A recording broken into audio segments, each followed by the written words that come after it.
हाय वगैरह बाद में करेंगे। सनस्क्रीन्स खरीदने से पहले या उनके बारे में जानने के लिए वीडियो लगाई है तो बहुत अच्छा किया। आई अश्योर यू कि इस वीडियो से आपको कौन सी सनस्क्रीन खरीदनी चाहिए इसका काफ़ी आइडिया मिलेगा। तो पहले पॉज करके पेन पेपर निकाल लो, मैं शुरू कर रही हूँ। सबसे पहले तो मैं ये मिथ बस्ट कर दूँ कि सनस्क्रीन सन टैन से प्रोटेक्ट करती है। सनस्क्रीन लगाने के बाद भी अगर आपकी स्किन धूप में एक्सपोज्ड है तो it can become dark.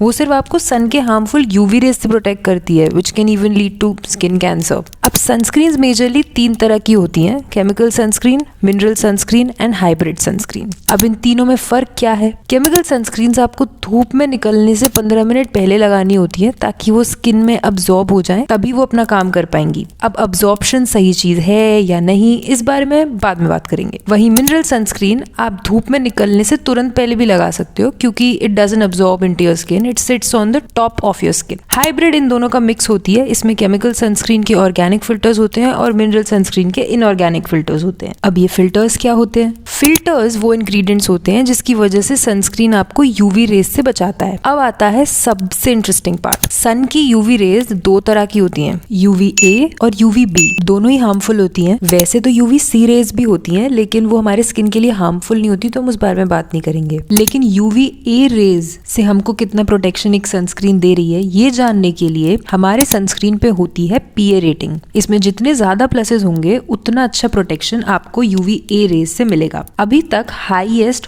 4 pluses हैं, so make sure it's always 4 pluses या एटलीस्ट 3। एंड सनस्क्रीन आपको यूवी बी रेज से कितना प्रोटेक्ट कर रही है ये जानने के लिए होती है एसपीएफ रेटिंग यानी सन प्रोटेक्शन फैक्टर। अब अगर आपकी सनस्क्रीन में SPF 50 है तो वो आपको 98% UVB रेज से बचाता है। एक इंटरेस्टिंग चीज बताती हूँ, अगर सनस्क्रीन में SPF 30 है ना तो वो आपको SPF 50 से करीब 1.3% कम यानी 96.7% UVB रेज से बचाता है। लेकिन अगर आप SPF 50 से ज्यादा जैसे SPF 55 का सनस्क्रीन खरीद कर सोचोगे it will protect you from 100% UVB rays, तो दैट इज नॉट पॉसिबल क्योंकि SPF 50 से ऊपर की रेटिंग्स में बहुत माइन्यूट सा डिफरेंस ही होता है। अगर SPF रेटिंग 50 है तो जनरली बॉटल पर लिखा जरूर होगा कि ये आपको 5-6 घंटे का सन प्रोटेक्शन देगी, बट डॉक्टर्स रेकमेंड कि any sunscreen should be reapplied after every 2 hours if you are out in the sun. अब इसको सही से अप्लाई कैसे करना है ये सुनो। सनस्क्रीन हमेशा एटलीस्ट 2 फिंगर लेंस लगानी चाहिए on your face and 3 finger lens on face and neck. चाहे आप घर पे हो, घर से बाहर हो, सर्दी हो, बारिश हो, कुछ भी हो, if it's day time you need sunscreen क्योंकि UV rays are no joke. मैंने अपने इस वाले वीडियो में वो ट्रक ड्राइवर वाला एग्जाम्पल दिया था, याद है?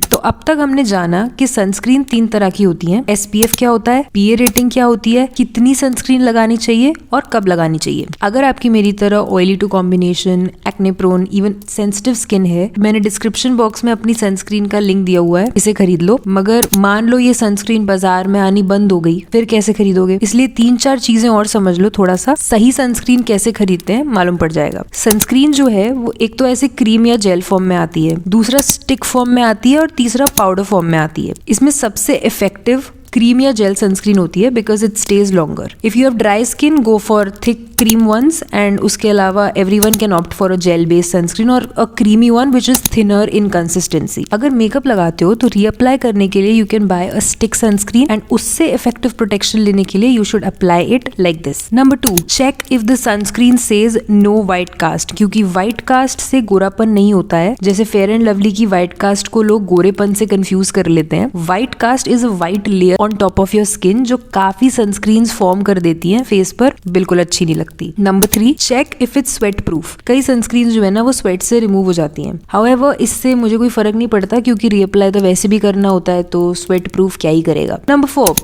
एक इंटरेस्टिंग चीज जो मैं करती हूँ वो ये कि यूट्यूब पे कुछ लोग ना यूवी कैम के अंडर सनस्क्रीन की स्टेइंग कैपेसिटी को टेस्ट करते हैं। ये यूवी कैम ना या यूवी कैमरा यूएस में मिलता है। इसके थ्रू आप अपनी इनविजिबल सनस्क्रीन को देख सकते हो कि वो फेस पर है या हट गई। डिस्क्रिप्शन में लिंक डाला है मैंने मेरी सनस्क्रीन की यूवी कैम टेस्टिंग वीडियो का, मस्त है, देखना जरूर। नंबर 5, कभी भी इंग्रेडिएंट लिस्ट देखो तो इंश्योर करना कि उसमें जो फ्रेग्रेंस और एसेंशियल ऑयल्स है ना वो लास्ट में हो और सेफ टू यूज हो, और ना ही हो तो बेस्ट बेस्ट है, क्योंकि इंग्रेडिएंट लिस्ट में जो इंग्रेडिएंट्स होते हैं ना वो हमेशा डिसेंडिंग ऑर्डर या ज्यादा परसेंटेज जिस चीज की है वो ऊपर और फिर उससे कम उससे कम उससे कम ऐसे लिस्टेड होते हैं। अगर फ्रेग्रेंस ऊपर के 4-5 इंग्रेडिएंट्स के बाद है तो वो सनस्क्रीन क्या कोई भी स्किन केयर प्रोडक्ट हो मत खरीदो। जैसे लिप बाम्स, अरे मैंने बताया कि लिप बाम्स में भी SPF होता है जो आपके लिप्स को UV रेज से प्रोटेक्ट करता है। एक काफी अच्छी लिप बाम मैंने डिस्क्रिप्शन में डाली है, सस्ती एंड इफेक्टिव है, चेक करके देख सकते हो। नंबर 6, कई बार सनस्क्रीन से स्किन डल लगने लगती है, तो वो इस वजह से क्योंकि या तो उसमें विटामिन C है जो ऑक्सीडाइज हो चुका है, मतलब ऑक्सीजन के कांटेक्ट में आके खराब हो गया है, या फिर उसका कोई फिल्टर आपको सूट नहीं कर रहा। Then you can try switching to sunscreens with different filter. और कभी कभी तो फिल्टर्स भी सूट कर रहे होते हैं पर वो पर्टिकुलर सनस्क्रीन जो आप यूज कर रहे हो वो एक कंटेमिनेटेड यानी खराब बैच का पीस होती है। इसलिए यू मस्ट हैव सीन के कभी कभी कस्टमर केयर पे कंप्लेन करो किसी प्रोडक्ट की तो वो आपसे बैच नंबर मांगते हैं। खैर ये तो काफी रेयर बात हो गई बट फिर भी बताने को मैंने बता दिया। Now there are 2 types of filters, old gen and new gen. ये इंपॉर्टेंट है।